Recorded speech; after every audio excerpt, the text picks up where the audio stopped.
Muito bom dia, pessoal. Muito bom dia, Lu. Tudo bem com você? Vamos começar a nossa live de hoje. Estou aqui preparado. Entre, minha querida.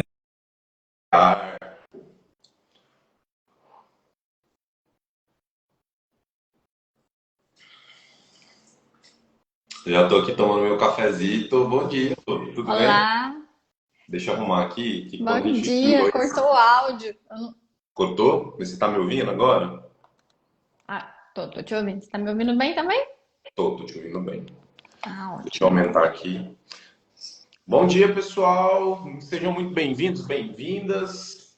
Hoje, o Amor na Mídia dessa quinta-feira vai falar sobre um filmaço, um filme que eu gosto bastante, que é o Comer, Rezar e Amar. Para vocês aí que gostam de Julia Roberts, que gostam de pensar mais um pouquinho sobre outras situações, eu e a Luísa decidimos trazer esse filme porque a Lu, principalmente a Lu, acha esse filme um grande exemplar de amor saudável e de boas resoluções, né, Lu? Eu amo esse filme, é o filme que eu mais amo.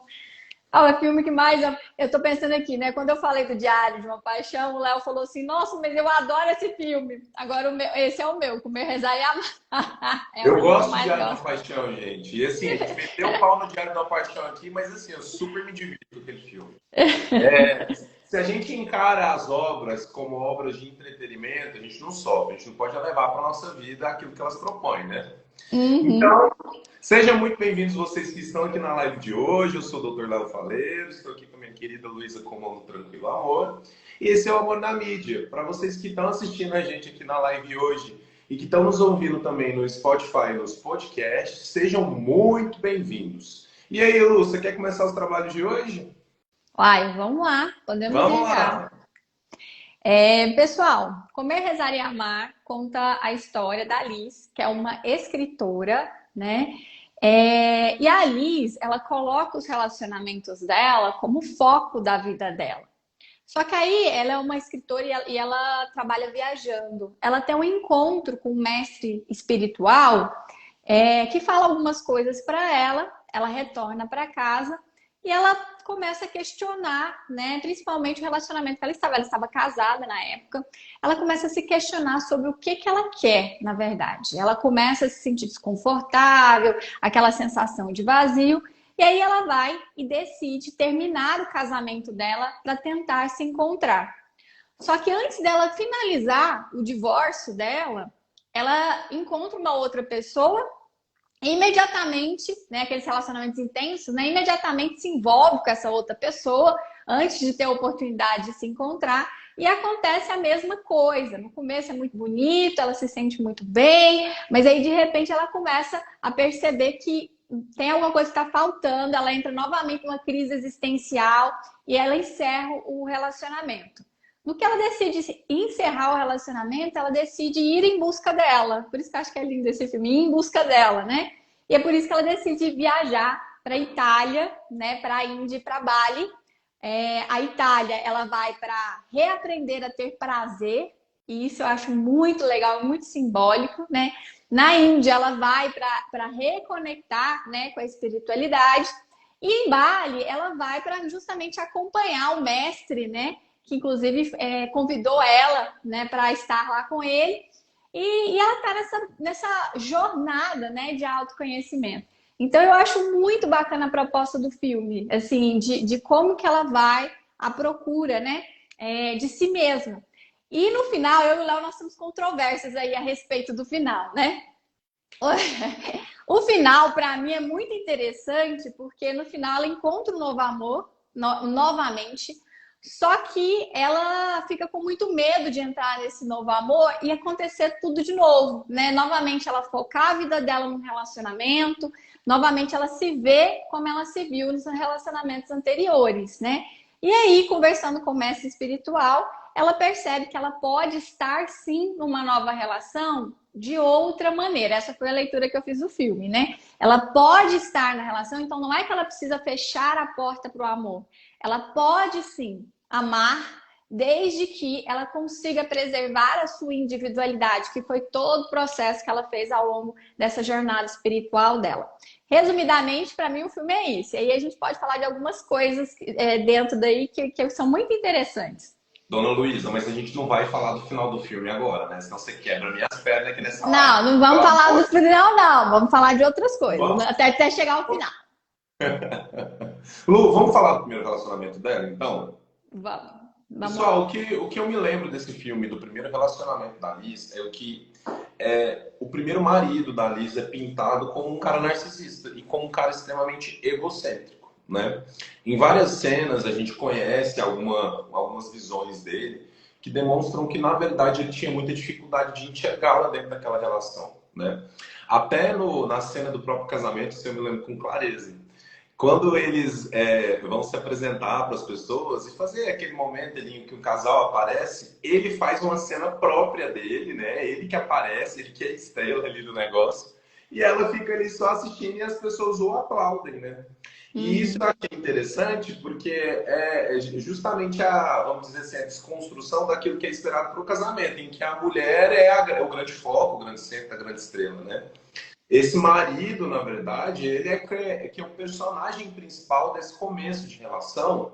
E não é à toa que o filme constrói isso, constrói essa imagem dele pra gente, né? E coloca essa personagem no começo para confrontar esse relacionamento como um problema, né? Ela enxerga Uhum.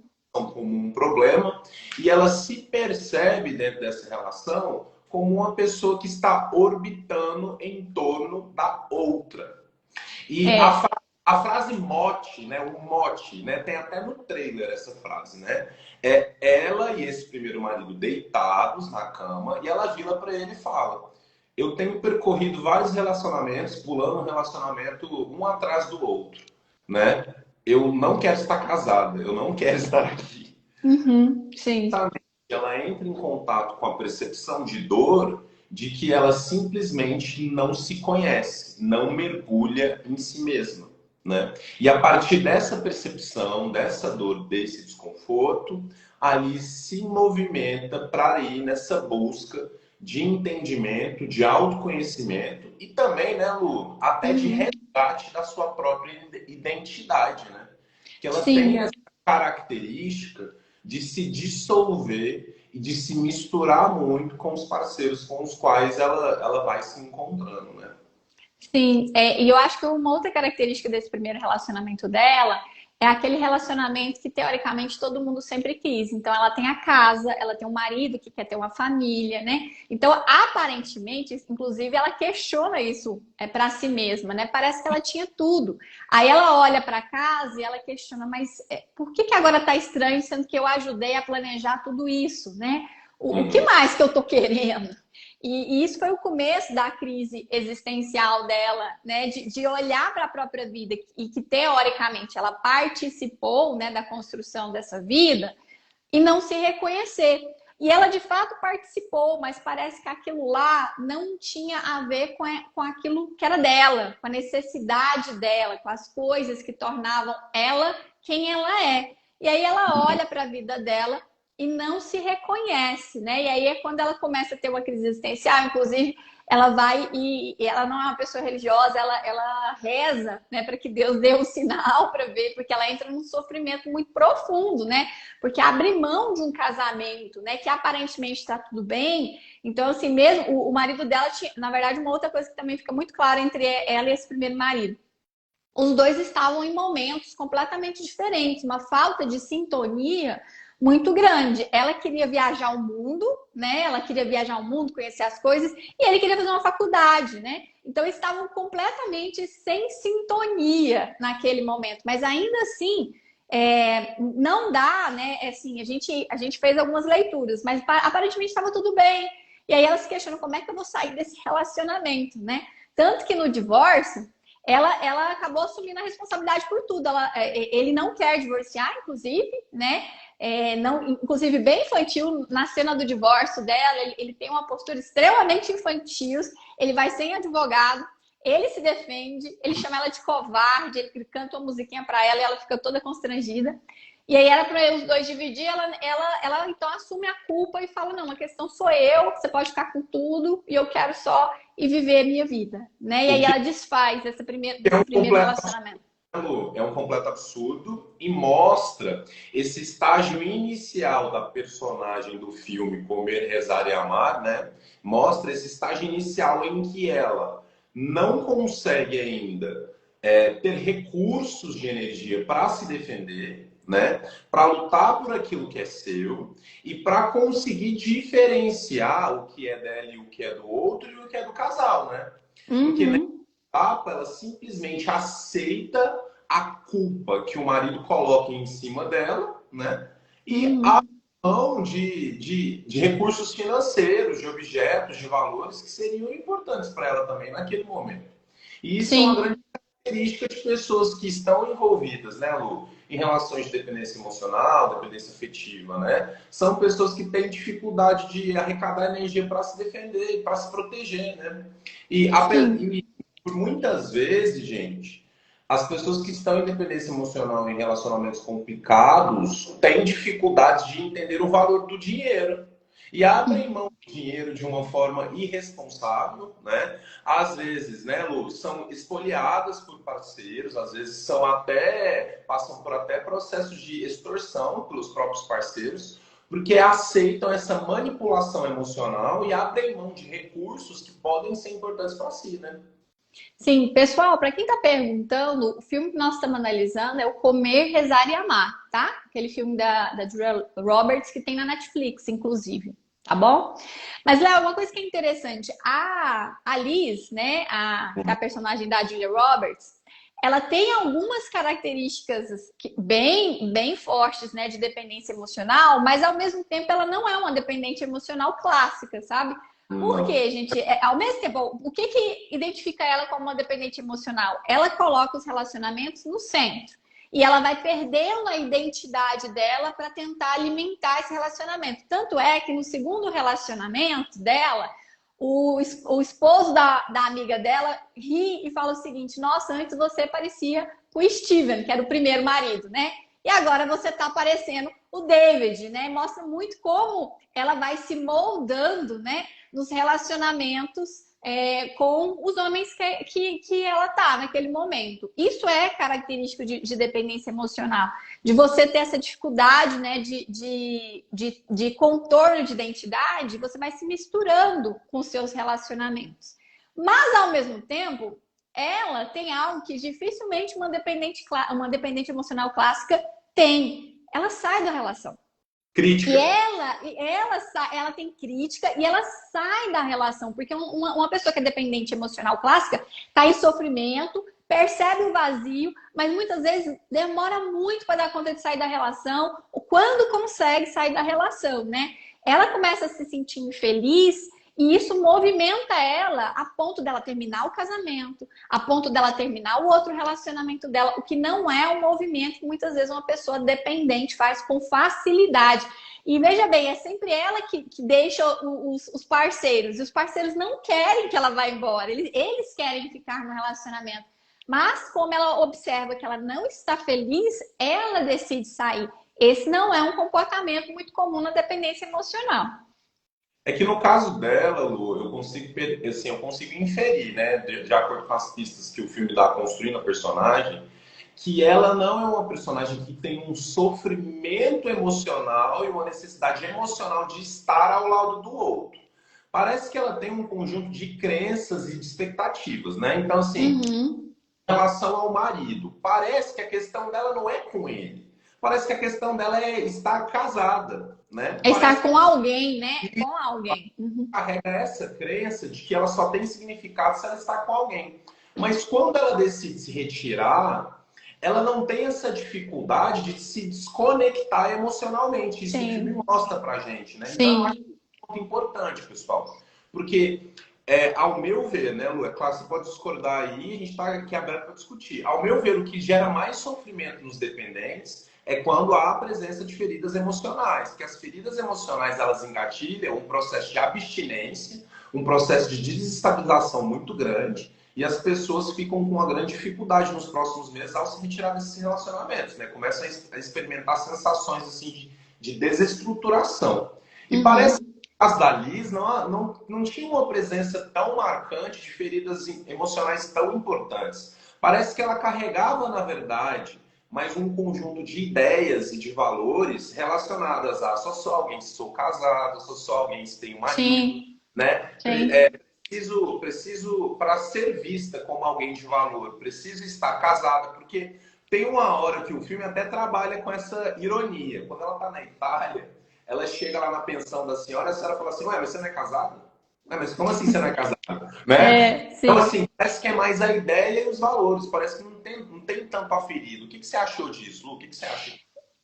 Eu acho que a questão dela é realmente estar numa relação mais do que estar com um parceiro específico. Tem uma autora que eu Uhum. gosto bastante, pessoal, que é a Susan Pibari, que ela tem um livro que chama-se Amar Demais, que é sobre dependência emocional. Lá, ela fala de 3 tipos de dependência. A dependência que é mais comum, que é a dependência do parceiro, que é a pessoa se liga tão fortemente que ela não consegue sair dessa relação, que é a dependência clássica, né? E aquela só serve se for aquela pessoa, não serve outra pessoa, muitas vezes, né? E ela fala da dependência da relação, que não depende da pessoa. O fato é que a pessoa ela quer estar num relacionamento. Eu percebo muito nisso. O fato, assim, é que ela quer estar num relacionamento porque o amor traz sentido para a vida dela. E eu acho que é muito isso que você falou, Léo. Diz muito das crenças que ela tem a respeito do amor, porque é como se o amor fosse o centro da vida dela, né? E isso fala das crenças, da forma como ela se coloca. Então parecia que ela queria estar numa relação. Tanto que no filme ela fala, né, que esses 2 relacionamentos que aparecem no filme não foram os únicos. Ela entrava e saía de um relacionamento. Parece que a relação era o foco, né? E não a pessoa em si. Mas Ela ela é, não tinha dificuldade de se desligar. ela é o que eu chamo de serial namorer, Lu. Sai de um, entra no outro, sai de um, entra no outro. É a busca infinita, né? E esse filme ele fala sobre interromper a busca infinita pelo outro e começar a busca infinita por si mesmo, né? Isso que é Sim. interessante do filme. Luiz, seguindo aqui a nossa análise sobre o filme. Primeiramente, gente, vamos lá. Como a Luiz explicou, comer, rezar e amar são 3 países, né? Então, comer Uhum. é a Itália, rezar é a Índia e amar é Bali, né? E Uhum. no caso do comer da Itália, a Liz ela vai em busca de potência. E ela vai em busca de palavras fortes que consigam definir a sua jornada, né? Então, ela vai para a Itália para buscar intensidade, para buscar o mergulho no prazer, né? E na Uhum. a gente vê várias cenas da Liz se relacionando melhor com o seu corpo e se relacionando melhor com os seus desejos, inclusive seus desejos de comer, né, Lu? Uhum. Coloca ali quantas vezes ela já abriu mão de coisas prazerosas para ela e quantas vezes ela deixou de comer uma pizza ou deixou de fazer aquilo que ela queria para tentar satisfazer um desejo que ela acha que os homens têm. Uma Uhum. cena que eu acho muito interessante, eu até revi essa cena hoje, é a cena em que ela conhece aquela amiga na Itália e elas sentam numa pizzaria para comer uma marguerita, né? E aí ela tá lá, tipo, pô, vamos comer essa pizza aqui e tal. E a amiga dela fala, nossa, eu acho que eu não vou dar conta, porque a minha calça já não tá mais servindo, né? Uhum.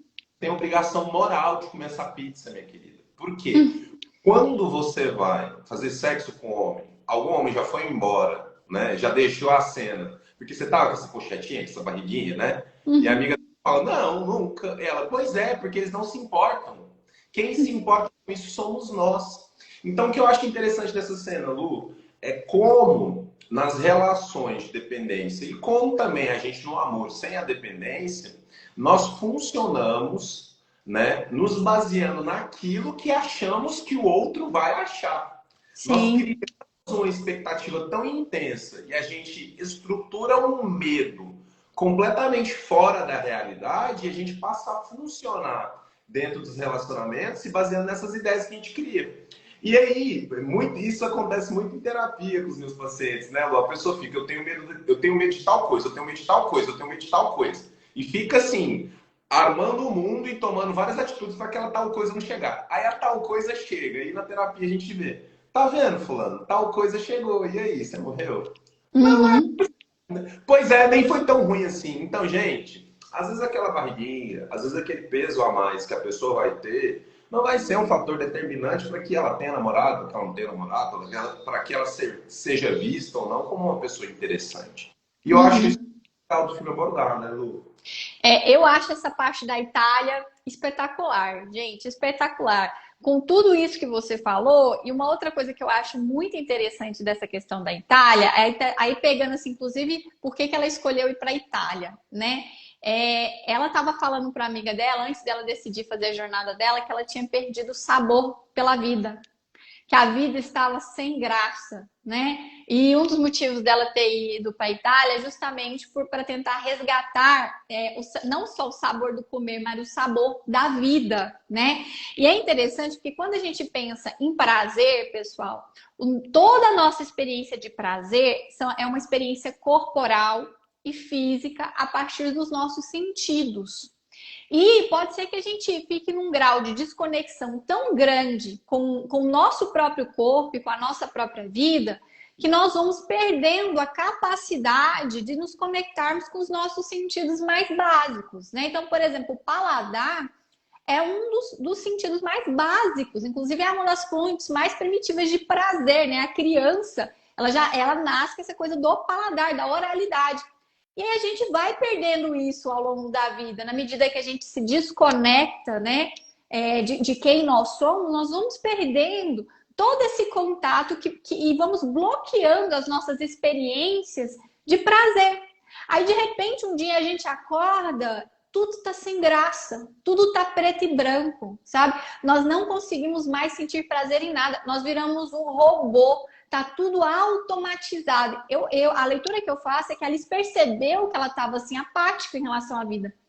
E ela foi nessa jornada, especialmente para a Itália primeiro, para ver se ela conseguia sair desse estado de robô mesmo, de automação que ela estava, né? E ela pudesse, de fato, voltar a sentir prazer na própria vida. E é muito interessante isso lá na Itália, porque ela consegue o prazer da Itália em muitos aspectos, né? Fala-se muito da comida, que eu acho que é esse prazer primitivo, que ela realmente resgata, né, o paladar dela na Itália, mas também tem o prazer de falar uma nova língua que ela acha bonita, que ela acha sensual, tem o prazer de fazer novos amigos, que ela fez também na Itália, de conhecer lugares.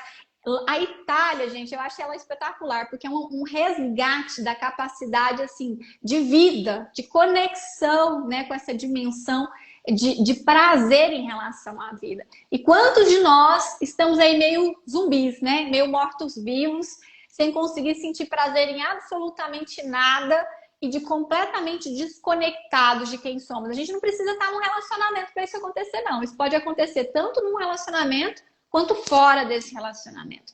E aí ela consegue, você percebe que na Itália, ela se sente viva, né? Em todos os aspectos. Ela tem essa coisa de se sentir viva e de reconexão consigo mesma. Perfeito, Lu. E assim, isso que você está dizendo é uma grande teoria, né? Que eu levo para todos os meus pacientes também para minha rede social. Gente, você que está aqui com a gente hoje na live, estão nos ouvindo no podcast, você se sente vazio e você se sente sem potência quando o foco da sua existência não está na sua vida. Quando você está com foco em outra situação, em outra pessoa, em outra existência que não é a sua, você se esvazia, porque a vida não está onde seu foco está. No caso da a mesma coisa. O foco dela era sempre a relação e o foco dela era sempre o outro. O foco nunca estava nela. A vida é ela e o foco não está na vida. Então o vazio aparece. E o primeiro passo da Alice para ir para a Itália é justamente isso que a Luísa falou. É a busca pela potência. A potência de sentir, de se conectar, de se tornar capaz de ser uma pessoa que vive no mundo de forma sensorial, né? Então, que sente, que coordena o sentimento com o pensamento, com as emoções, que sente que está presente, que consegue verificar a sua própria força de existência. E, gente, para vocês, talvez, às vezes esses temas que a gente conversa aqui pode ser um pouco abstrato, mas repare, esse vazio, essa sensação de que a vida não está legal, de que a vida não está correta, essa falta de energia, falta de motivação, falta de vontade, geralmente vai aparecer na sua história quando você não estiver conseguindo se conectar com você e com as suas necessidades, e quando você não estiver conseguindo se focar naquilo que é importante, naquilo que você precisa, tá? Uhum, justamente. Após a Itália, após a busca do prazer e do mergulho ali por essa vida mais colorida, uma vida que a gente sente mais, a Liz vai para a Índia, né? Vai rezar, né, Lu? Sim, E ela vai se reconectar com a espiritualidade, né? isso, para mim, ela vai buscar essa espiritualidade justamente porque o prazer faz com que ela entre em contato com a culpa, né? E ir para a Índia é uma forma também de buscar outras formas de lidar com a culpa. A Liz, na Itália, ela tem várias cenas que ela fala sobre o sentimento de culpa e sobre o desejo de se livrar da culpa, né? Então, após mergulhar no prazer, ela vai lá para a Índia verificar o que tem para ela trabalhar, né? Esse sentimento, esse desconforto em fazer aquilo que ela deseja, aquilo que ela quer. Na Índia, ela começa a perceber uma situação meio difícil, né, Lu? Porque ela percebe que o que aquela religião, aquele tipo de espiritualidade propõe para ela é que ela só vai conseguir resolver a culpa se ela tiver muita penitência, muito esforço, né? E se ela abrir mão de muita coisa, né? E aí, tá na cabeça dela, que ela falou, opa, peraí, será que realmente isso faz sentido para mim, né? E muito, né, Lu, sobre como, principalmente hoje nas redes sociais, como nós buscamos frequentemente algumas respostas ou alguns jeitos meio mágicos e meio resolutivos para retirar os nossos desconfortos. Mas quando a gente entra em contato com essas respostas, com esses meios mágicos, né, a gente talvez percebe que aquilo não é muito bem para a gente, ou que aquilo vai demandar coisas ou situações que a gente não vai conseguir fornecer, que a gente não vai conseguir aplicar. Lá na Índia, ela vê um estilo de religiosidade, de espiritualidade, em que ela percebe que é praticamente impossível ela executar aquela forma, daquela forma, daquele jeito e permanecer ali, né? E parece que quando ela faz a jornada da Índia, a conclusão é: tudo bem, eu tenho esse desconforto, é difícil para mim, mas talvez não seja dessa forma que eu vou ter que resolver isso, né? É essa leitura que eu tive. E outra leitura interessante que eu tive da Índia, Lu, é que o Kituk, que é o mentor espiritual dela, né? Mas o Kituk em Bali, Léo. É em Bali, mas sim, o Kituk ele linka isso para mim com a espiritualidade da Índia, porque o Kituk ele é um cara meio grosseiro, meio canastro e meio cínico assim, né? Então, para mim constrói essa imagem de que talvez ela esteja procurando gurus ou ela esteja procurando salvamentos que não vão conseguir resolver efetivamente a problemática dela, que está dentro de uma esfera existencial, né? Ah, Assim, sim. não adianta. Sim. Fala assim, tanto o Kituk quanto a religiosidade da Índia me dizem sobre o mesmo tema, que é, por favor, eu preciso de uma resposta, eu preciso de um salvamento. E quando ela entra em contato com essa tentativa de buscar o salvamento, ela fala, opa, peraí, não tem ninguém aqui que pode me dar aquilo que eu preciso, né? Nem a Índia.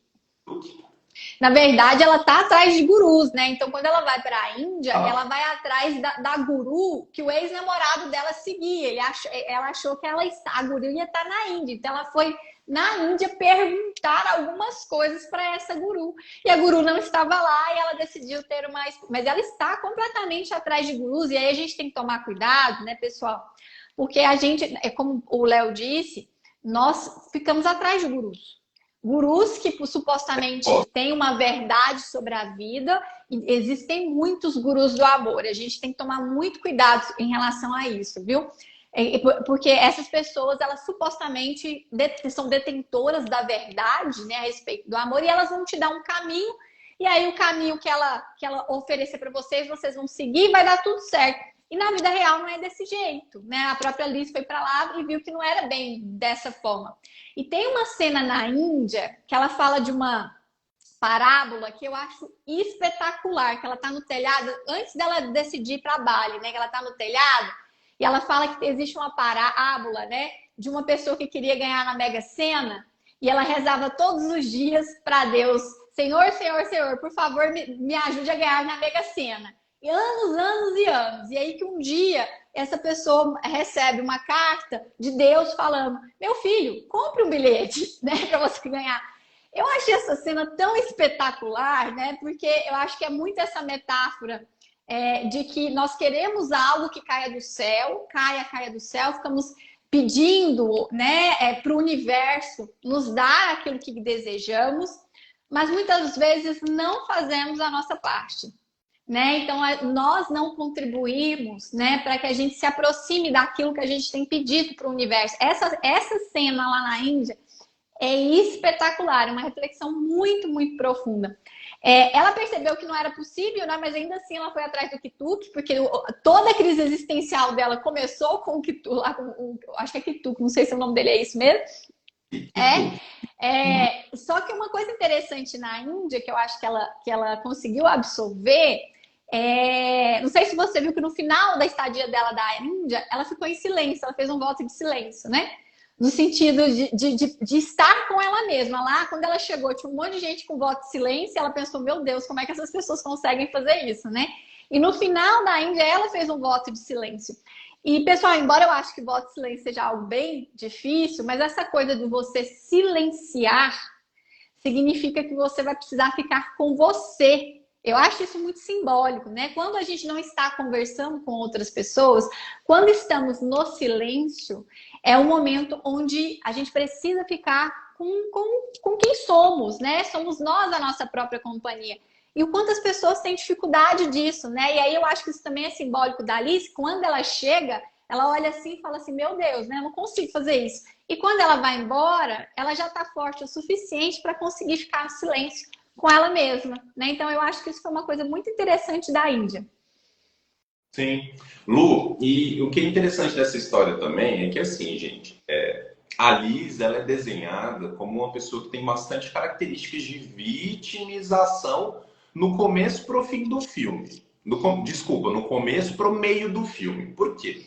Quando ela busca os países, é como se ela estivesse buscando um remédio mágico mesmo, gente, né? Então, assim, olha, tô com essa dificuldade, fico orbitando em torno desses caras, não consigo sair dessas relações, então eu vou para esses lugares que esses lugares irão me transformar. E ela chega em lugares, ela vive as experiências, é gostoso, mas nas jornadas dela nesses lugares, ela descobre que os lugares não vão transformar ela. Aí depois ela busca os gurus, ela vai atrás dos gurus. Beleza, eu vou nos gurus, porque os gurus vão ter a resposta que eu preciso para me salvar e para me tirar dessas enrascadas. Ela chega lá, uma guru nem tá, e ela volta pro guru dela e o guru dela fala, oh, assim, você vai ter que viver a sua vida para você conseguir resolver esses problemas aí, não adianta, né? Depois a gente vai até falar da última fase do guru, mas a última fase do guru é basicamente querida, viva o amor, viva a vida e se vira. E é exatamente a jornada da Liz é uma jornada de transformação de uma pessoa que está buscando respostas e que está buscando receber soluções, em que ela se transforma para uma pessoa que compreende que ela vai precisar se movimentar, agir e escolher de acordo com aquilo que ela deseja, com o que ela quer, para que a sua transformação aconteça. Sim. E eu acho que a mensagem ela é muito importante. O poder da sua ação e o poder das suas escolhas que vai conseguir determinar onde você vai ser colocado dentro da sua jornada. Sim. Pessoal, a Alice inicia-se como uma personagem que está buscando receber recursos para que ela se transforme. E no final do filme ela descobre que ela vai ter que promover os próprios recursos para que ela alcance aquilo que ela deseja. Sim. Isso é uma mensagem muito impactante, muito forte. Sim. Só antes de você falar da última frase, Léo, o começo do filme, que é quando ela encontra o Kituk pela primeira vez, é muito interessante que ela faz, eu acho que a pessoa que escreveu o roteiro, né, a história, na verdade, faz uma crítica muito interessante. Ela fala o seguinte: quando você vai encontrar um mestre espiritual, espera-se, né, que você tenha questões sobre a vida, questões sobre o universo, né? E eu tô aqui diante do mestre espiritual, e a única coisa que eu quero saber é sobre os meus relacionamentos, né? E isso é muito interessante, principalmente em nós mulheres, né? Porque parece que existem tantas coisas no mundo que são também assim importantes, e muitas vezes a gente coloca o foco, né? E isso é uma crítica do começo do filme, a gente coloca o foco somente nos relacionamentos, né? E a gente precisa repensar isso, que a vida, gente, olha aí, e o que eu acho isso também muito legal do filme, lá, é que quando ela sai do país e ela vai ver coisas diferentes, em outros lugares do mundo, isso mostra para ela que a vida é muito ampla, que a vida é muito além dos relacionamentos, né? Que existe tantas experiências e pessoas e diversidade de coisas que você pode viver, que ficar focado simplesmente no seu relacionamento é uma visão muito limitante, né? É, assim, não que o relacionamento não possa ser uma parte muito importante da sua vida, pode. Mas fazer do seu relacionamento a sua vida inteira, olha como o mundo é imenso, vasto, cheio de oportunidades e pessoas, e você vai se limitar todo o seu foco e sua energia de vida a uma única parte da sua relação. Eu acho que o filme traz muito essa visão que é muito interessante, que a gente precisa ampliar a nossa vida para as possibilidades, para além do relacionamento. Exatamente, Lu. Pessoal, o amor não é uma força. O amor é um sentimento. E o amor também é uma construção daquilo que você faz com ele. Mas a realidade não é o seu sentimento. O que você sente não é o mundo. O que você sente não é a vida. O mundo e a realidade é outra coisa.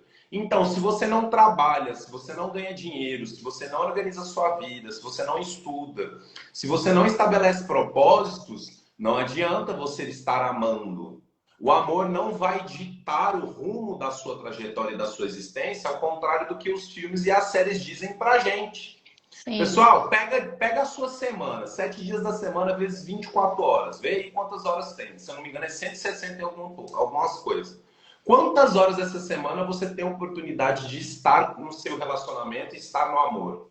Se você reparar, eu garanto que não dá nem um dia inteiro, né, Lu? Não dá, porque a gente passa a maioria do nosso tempo vivendo outras coisas que nos levam para uma existência de adulto. E viver Uhum. no prazer, viver no amor, viver no gostosinho, no quentinho do coração, é coisa de filme, é coisa de ficção, isso não existe. Então a vida não é amor, e a vida não é só amar, né? Uhum. Realmente, eu creio que o roteirista fez isso de forma intencional, né, Lu? Realmente para construir Sim. essa crítica de mostrar como no começo do filme a personagem Liz está completamente mergulhada e focada na necessidade de somente entender os seus relacionamentos. A Sim, Beth está e. Ah, tá pode falando. falar. E o amor pode ser por muitas pessoas diferentes, nem sempre por um parceiro. As pessoas vivem muito em função disso. É Sim. verdade. E aí, o que a Luísa falou é muito importante, né? Poxa, eu tô focada totalmente nessa história de ter um parceiro amoroso, de ter uma relação amorosa. Queridos, queridas, se perguntem o porquê. Por quê que eu só quero saber de ficar com alguém? Por que que eu sempre estou buscando alguém para namorar, para ficar, para casar? Se perguntem o porquê. Porque essas ideias, elas são construídas, e essas crenças são construídas ao longo da nossa história e ao longo das nossas experiências. E vocês vão ver que tudo isso a gente vai aprendendo com a nossa família, com os nossos amigos, com os Uhum. filmes, com a pop, com o cinema, com as músicas. São Uhum. crenças que estão sendo colocadas na nossa cabeça e no final a gente chega na vida adulta, precisando trabalhar, precisando ganhar dinheiro, precisando, sei lá, contratar advogado, precisando manejar a conta bancária, e enquanto isso você ainda tem que fazer com que o amor seja o foco da sua busca. Isso não vai acontecer, gente. Então sempre se perguntem o porquê que o amor está ocupando uma parcela tão intensa e tão grande na sua vida. Os porquês, para quê, são extremamente necessários. Outra Porque, coisa também. Ah, perdão, né? pode falar, Lu. Outra coisa também que o filme fala, que é bastante interessante, é que só o amor não basta. Porque se a gente for pegar a história da Liz, ela, nos dois relacionamentos dela, supostamente havia amor, né? Pelo menos os homens não queriam sair do relacionamento, eles queriam que ela permanecesse, eles sofreram com ela a saída dela do relacionamento. Teoricamente, ela tinha o que ela queria, mas não era o suficiente para ela, porque aquilo não preenchia algo que estava dentro dela. E nós temos essa fantasia, pessoal, que o amor vai preencher algo na nossa vida, algo que falta em nós, na nossa vida. E a gente tem essa busca incansável pelo amor, porque a gente realmente acredita que quando a gente encontrar o amor, essa coisa que está faltando na nossa vida, esse preenchimento, essa plenitude, você vai se sentir completa quando o amor chegar. Mas, gente, isso é um engano. Isso é um engano. E primeiro que isso te faz estar mais vulnerável nessa busca pelo amor. Então, a chance de você encontrar um amor que não seja saudável é muito grande, porque você está indo guiada pelo buraco existencial e não pela vontade de estar com alguém. Essa é a primeira coisa. Mas mesmo se você encontrar alguém que realmente te ame da forma como você gostaria, essa pessoa não vai preencher o buraco. Porque não é papel dela preencher esse buraco. Então é importante isso que o filme coloca. Só amor não é o suficiente. Você pode ter um amor correspondido, você pode ter um amor que te ofereceu a casinha lá da cerquinha branca, que quer te oferecer uma família, e ainda assim você sentir um vazio interno, né? E um desconforto. E aí você pode sair de relação em relação, procurando. Aí você acha que às vezes o problema é aquela pessoa que não te preenche. Aí você vai atrás de outras e outras pessoas. O fato é que não tem pessoa nenhuma que vai conseguir te preencher. Porque esse buraco é seu. É seu. E eu acho que a jornada da Alice fala muito disso. Que o buraco é dela. E é ela que tinha que olhar, né, para esse buraco e encontrar formas de resgatar a própria identidade. Porque só assim ela conseguiria estar no amor de uma maneira saudável. Né? Porque da forma como ela se colocava nos outros relacionamentos, não estava saudável. E aí no final, pode falar no final, Léo, o filme. Ainda não vou pro final. Vamos pegar então a etapa final, o terceiro ato. E aí, pro terceiro ato do filme, nós vamos pro amar, né? Uhum. Que é amar e que é um relacionamento mais maduro. Em Bali, conhece um homem diferente. Quem que é esse homem diferente? É um homem que está em sofrimento porque perdeu um relacionamento. É um homem que chora. É um homem que entra em contato com seus próprios sentimentos. E detalhe, é um homem que tem um interesse real em conhecer quem ela é e se conectar com ela. Uhum. E ali, gente, ela expande, ela não dá conta de sustentar. Ela fica com medo. Ela fica com medo, ela fica aterrorizada e ela percebe que ela se conectou com ele e que ela sentiu. E essa sensação de sentir e de se conectar faz com que ela tenha uma ideia distorcida, né, Lu? De que ela se desequilibrou, né? E a frase final do Kituque é exatamente essa. O Kituque pergunta, e aí, e o seu novo namorado? Você ama ele? Ele pergunta exatamente isso. Você ama o seu novo namorado? E ela fala, a gente não tá mais junto. E ele, mas por quê? E ela fala, porque eu acabei me perdendo de mim, eu não consegui manter o equilíbrio. E o Kituque fala, mas Liz, você vai ter que aprender que às vezes para amar, você vai ter que ter momentos de desequilíbrio para que você continue nessa relação. Essa frase, eu consigo ler ela de duas formas, Lu.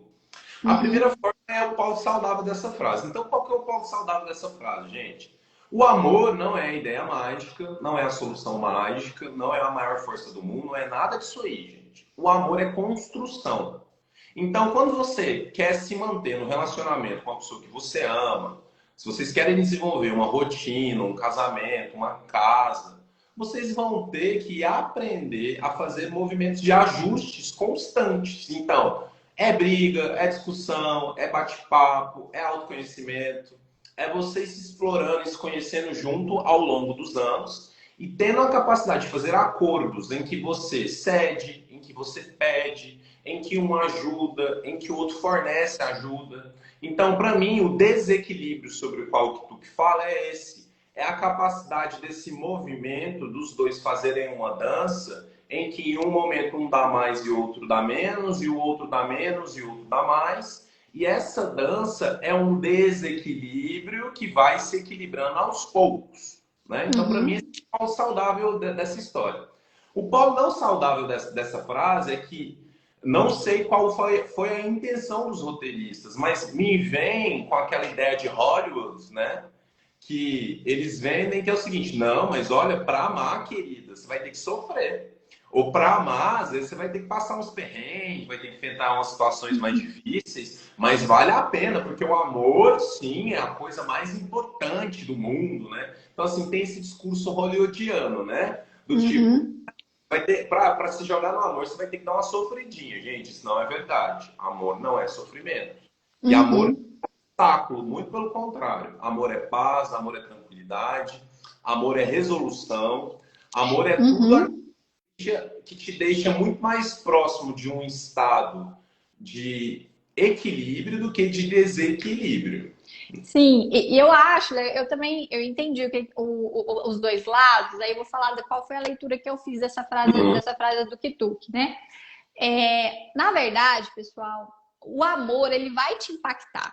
Nós não conseguimos estar num relacionamento amoroso sem sermos afetados pela presença do outro. Porque a presença do outro vai ressoar dentro de nós em muitas coisas positivas, no carinho, no afeto, na companhia.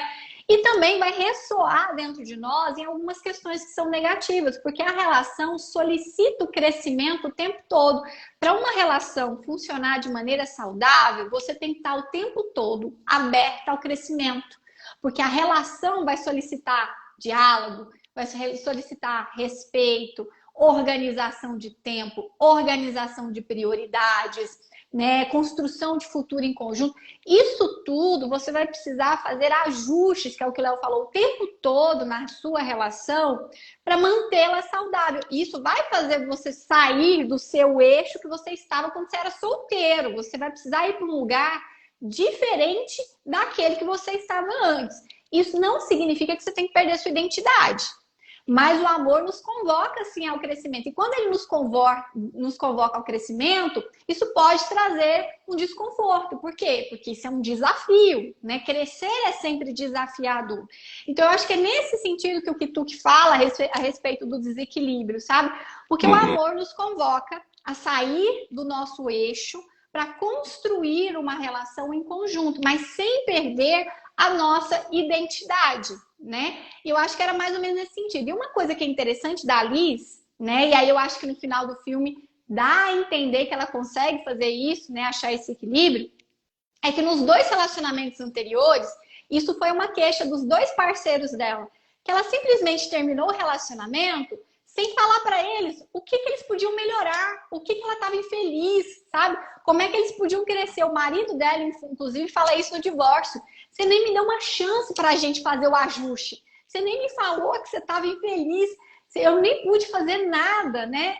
Por nós dois. E se eu não me engano, o David, que é o outro também perguntou para ela o que ele podia fazer para que ela estivesse melhor. Ela não fazia os ajustes no relacionamento, né? E aí o que aconteceu com o terceiro, que foi o brasileiro, né? Ela ia sair correndo novamente, sem falar para ele, por exemplo, porque a queixa dela é que ele estava tomando todo o tempo dela. Sem chegar para ele e falar: olha, eu quero estar com você, mas eu quero ficar lá com o Kituki, eu quero fazer outras coisas em Bali, eu quero estar aqui para além de você. Ela nem faz isso, ela só sai correndo, né? Então eu acho que essa questão do desequilíbrio é para mostrar para gente que nós vamos, ninguém vai estar pronto. Ninguém vai ser exatamente o encaixe perfeito para você, que você não precise fazer absolutamente nada para essa relação funcionar.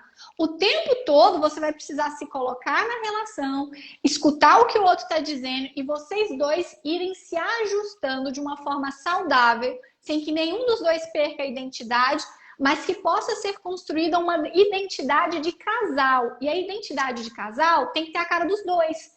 O problema dos relacionamentos da Liz anteriores é que a identidade de casal tinha a cara dos parceiros dela, porque ela não se colocava. Ela não coloca, como ela não sabia o que ela queria, o que fazia bem para ela ia no que era bom para eles. E aí ela não se colocava e de repente ela olhava para a relação e não tinha nada a ver com ela.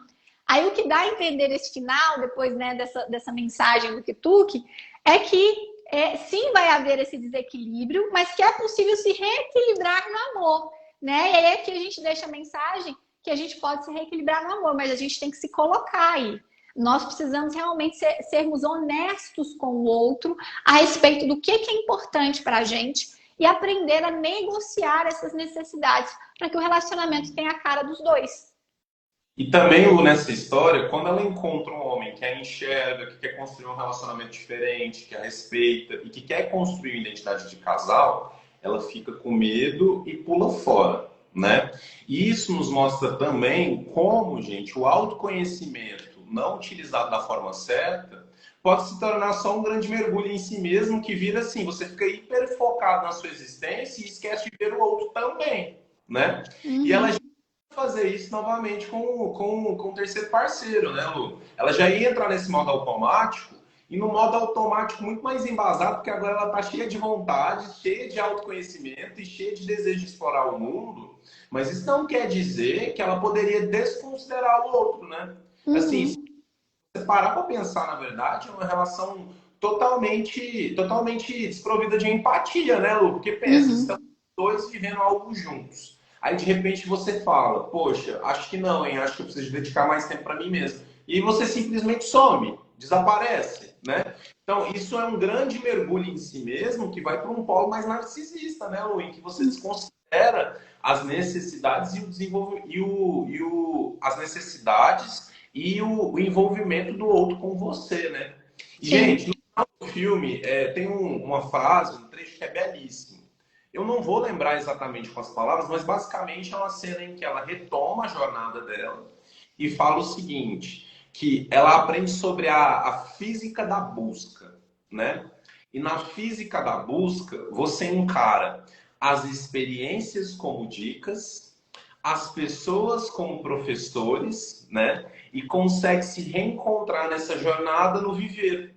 E é muito lindo esse desfecho, né? Porque aí a gente vê a transformação da personagem em uma personagem diferente. Sim. No começo, ela busca grande solução nos gurus, nos lugares e nas experiências. E no final da história, ela conclui que, na verdade, o grande desfecho não está na busca, mas o grande desfecho não está nos resultados, mas está na busca, está na experiência de viver, estar em ir atrás. E que ela conseguiu mudar a perspectiva de visão dela da existência, valorizando muito mais as experiências e o próprio viver do que os resultados que ela conseguiu ter com aquilo. Porque, gente, se você pensar, a Alice poderia ter ficado muito frustrada, muito chateada, porque no final do rolê, ela não estava se sentindo plena e completamente satisfeita, porque ela não conseguiu sustentar o último relacionamento, por exemplo, né? A sensação que ela fica de si mesma é que ela se desequilibrou, né? Essa cena do Kitu, que é uma das últimas cenas. A sensação que ela traz de si mesma é como se ela tivesse se desequilibrado e se desintonizado com a própria busca. Mas depois ela reavalia, muda a perspectiva e chega à conclusão que, na verdade, o mais importante é o que foi vivido e não o resultado em si. Sim, exatamente. É por isso que eu acho esse filme um dos poucos que falam sobre amor saudável. Não sobre amor saudável, eu acho que, na verdade, ele fala sobre a jornada até um amor saudável.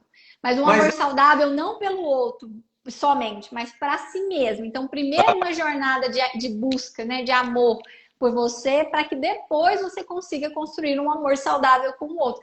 Ah, eu acho esse filme lindo. Já vi milhões de vezes. O amar, para mim, é isso aí. O amar, para mim, que está no título e que traz a conclusão, é amar a si mesmo, né? É fazer a jornada para conseguir amar a si mesmo. E no amar a si mesmo, você consegue uma sensação de tapar esse vazio e você consegue essa busca por potência e por vitalidade que todos nós buscamos, né? Sim. Muito legal. Justamente. Obrigado por vocês que estiveram aqui hoje, todos que estiveram na live, tá bom? Se vocês chegaram depois e não conseguiram nos ouvir por completo, vocês podem procurar lá as redes sociais da Luísa e também o podcast da Luísa. E vai estar postado no meu podcast completo também no Estação Autoestima. Só procurar no Spotify, episódio 18. Vai estar lá a nossa análise completa do filme Comer, Rezar e Amar, tá bom? Semana que vem tem mais Amor na Mídia aqui comigo e com a Lu, nas quintas-feiras às 7h30 da manhã. E a gente espera vocês por aqui. Um beijão. Beijo, pessoal. Ah, só uma coisa. Deixem sugestões de filmes de amor que vocês querem que a gente analise, tá bom? Por Vai ser favor. ótimo. Me mandem Beijo, gente. para a Luísa também nas DMs, tá? Beijo, até mais. Até Beijo, mais, Léo. Tchau. tchau.